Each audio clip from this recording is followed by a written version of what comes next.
శుభ సాయంత్రం. పూర్వం ఒక రాజు ఉండేవాడు. ఎప్పుడూ ఏదో అసంతృప్తిగా ఉండేవాడు. అన్నీ సవ్యంగా ఉన్నా సరే ఏదో వెల్తిగా ఫీల్ అయ్యేవాడు. ఒకరోజు ఒక జ్ఞాని అయిన స్వామీజీ వద్దకు వెళ్ళాడు. స్వామి, నా రాజ్యంలో అన్నీ సవ్యంగా ఉన్నా సరే నేను ప్రశాంతంగా ఉండలేకపోతున్నాను అని, ఏదో వెల్తిగా అలజడిగా ఉంటుందని తన బాధ చెప్పుకున్నాడు.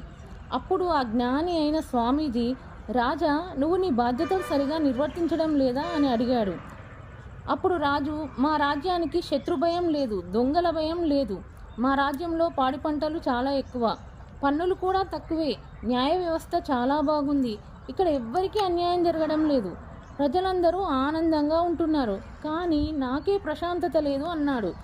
స్వామి బాగా ఆలోచించి, అయితే నీ రాజ్యాన్ని నాకు ఇచ్చేయి అన్నాడు. వెంటనే రాజు, స్వామీజీ, నాకు ప్రశాంతత కావాలి, ఈ క్షణమే నా రాజ్యాన్ని మీకు ఇచ్చేస్తాను, తీసుకోండి అని చెప్పాడు. నాకు ఇచ్చేసావు, సరే మరి నువ్వేం చేస్తావు అని స్వామీజీ రాజుని అడిగాడు. అప్పుడు రాజు, నేను ఇక్కడ ఏదో ఒక పని చేసుకొని బ్రతుకుతాను అని చెప్పాడు. ఎక్కడికో వెళ్ళడం ఎందుకు, ఇక్కడే నా వద్దే నా ప్రతినిధిగా ఉండి నువ్వు చేయవలసిన పనులు చెయ్యి. ఎందుకంటే నీకు పరిపాలన తెలుసు, చేయగల సమర్థుడివి.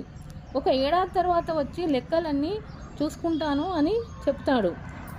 అన్నీ చెప్పి స్వామీజీ వెళ్ళిపోతాడు. సరిగ్గా ఏడాది తర్వాత తిరిగి వస్తాడు. ఇప్పుడు ఎలా ఉంది, ప్రశాంతంగా ఉందా లేదా అని రాజుని అడుగుతాడు. అప్పుడు రాజు, లేకేం స్వామి, చాలా ప్రశాంతంగా ఉంది అంటాడు. అప్పుడు స్వామి, ఇప్పుడే చేస్తున్న పనులే కదా అప్పుడు చేశావు, తేడా ఏంటి అని నిలదీస్తే రాజు దగ్గర సమాధానం ఉండదు.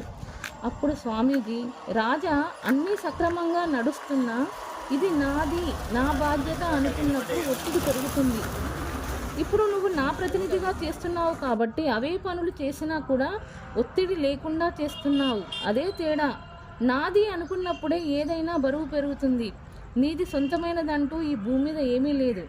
తల్లి గర్భంలో జననం, భూగర్భంలో మరణం. ప్రశాంతంగా ఉండు. ఈ భూమి మీద మనకంటూ ఏదీ లేదు. ఇప్పటికైనా జీవితాంతం ప్రశాంతంగా ఉండు అంటూ చెప్పి వెళ్ళిపోతాడు.